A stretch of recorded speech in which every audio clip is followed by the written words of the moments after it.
सब्जी मंडी से लौट रही सुहाना रास्ते में एक आंटी को देखती है जो बहुत कोशिश करने के बाद भी सड़क पार नहीं कर पा रही थी।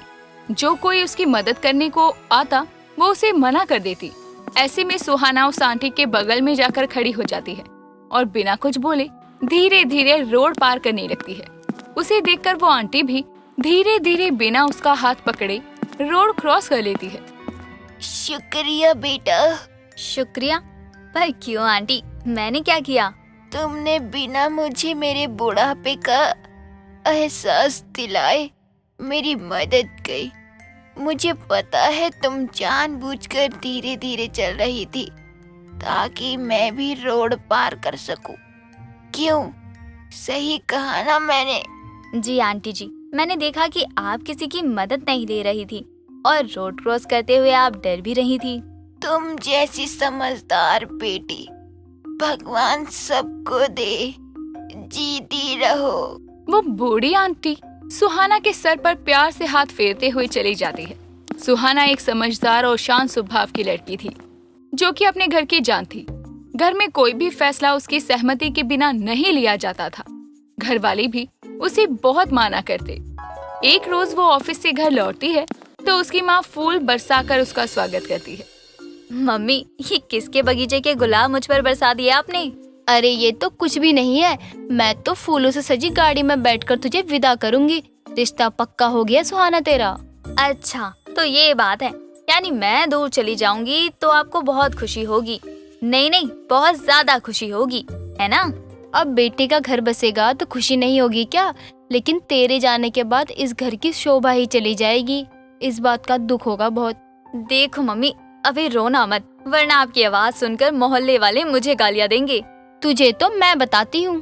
तभी निर्मला सुहाना के पास आकर उसे मारने के लिए हाथ उठाती है, लेकिन मारने की जगह उसे अपने गले से लगा लेती है।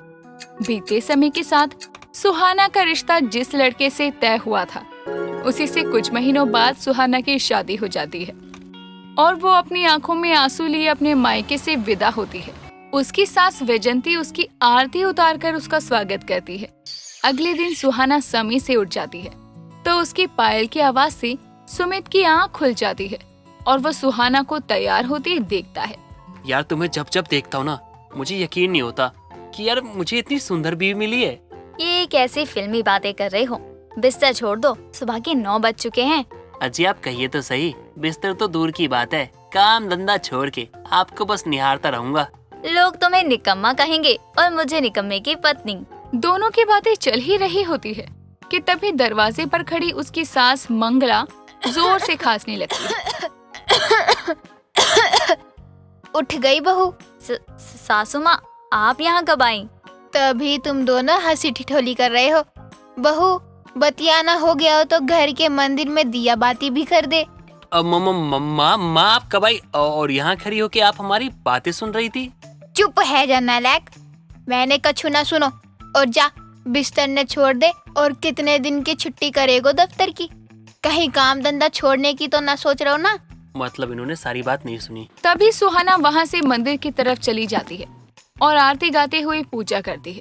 उसकी मधुर आवाज सुनकर घर के बाहर सफाई कर रही मंजरी झाड़ू लिए मंगला के घर की ओर खींची चली आती है और इस तरह अंदर आता हुआ उसे देखकर मंगला हैरानी से उसे देखती है। अरे अरे अरे, झाड़ू लिए किसे कूटने आ रही है मंजरी? का आवाज है मंगला, का आवाज है। हम तो एकदम मंत्रमुग्ध हो गई आरती सुनकर। हाँ हाँ, वो मेरी बहू आरती कर रही है। का बात करत है? तोरी बहू है या कोनो गायक? कितना सुंदर गात है।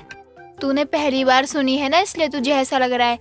और तुझे सुबह सुबह कुछ काम नहीं है क्या जो झाड़ू लिए यहाँ चली आई? जा जाकर काम कर। अरे पर मंगला मंजरी को धकेलते हुए घर से बाहर कर देती है। तभी आरती लिए सुहाना वहाँ आती है और घर में आरती दिखाकर रसोई में खाना बनाने जाती है तो मंगला उसे टोक देती है। अरे बहू, कहाँ चली गई?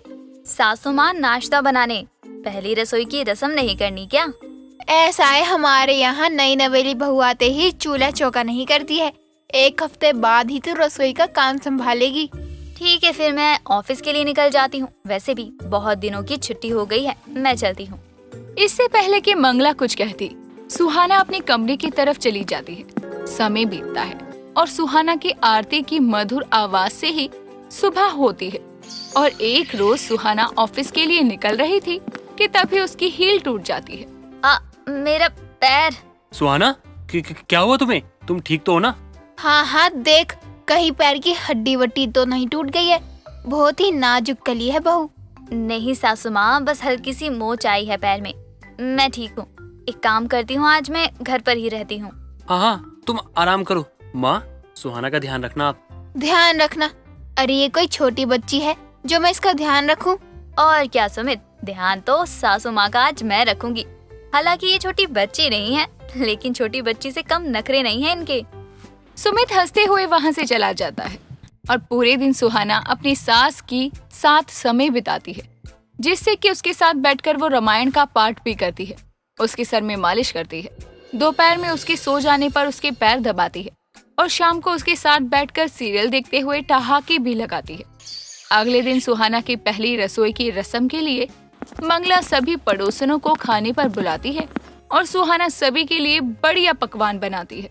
हा, क्या बात है, एक नंबर स्वाद है खाने में मंगला। मन करत है खाते जाएं बस। हाँ मंगला, जैसे तेरी बहू सुंदर है उतना ही सुंदर उसके हाथों का स्वाद है। पेट ही भर गया लेकिन मन नहीं भरा। सच बोलूं तो तेरी बहू तेरे घर की शोभा बढ़ा देती है। ठीक है, अब हर बहू अपने घर की शोभा होती है, इसमें कौन सी बड़ी बात हो गई। अरे कैसी बात करत है मंगला? अरे हमरी बहू तो घर का कलंक है। जब से आई है तब से घर में रोज कलेश होता है।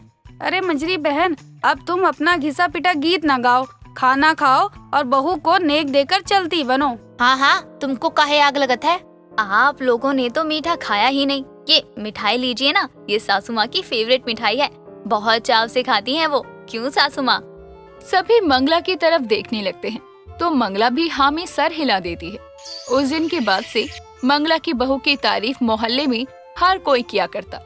बीतते समय के साथ सब ठीक चल रहा था कि सुहाना को अचानक अपने काम के सिलसिले में कुछ दिनों के लिए दूसरे शहर जाना पड़ता है। उसके जाने के अगले दिन सुमित 10 बज जाने के बाद भी बिस्तर से नहीं उठता तो मंगला उसे उठाने आती है। अरे उठ जा, इतना क्यों सो रहा है तू? सुहाना, बस थोड़ी देर और सोने दो ना।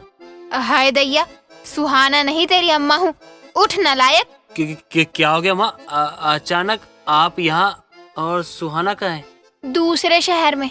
ओहो यार, उसके घर में ना रहने के कारण ना घर नहीं लगता है। उसे फोन करता हूँ जाकर। सुमित अपना फोन लेकर बाहर जाता है तो वहीं पूरे दिन में मंगला भी 4 से 5 बार सुहाना को आवाज लगाती है। फिर उसे याद आता है कि वो घर में है ही नहीं। तब वो घर के बाहर जाकर बैठ जाती है तो मंजरी वहाँ आती। का हो मंगला, बहू बीमार है का? सुबह उसके गाने की आवाज नहीं सुनाई दी।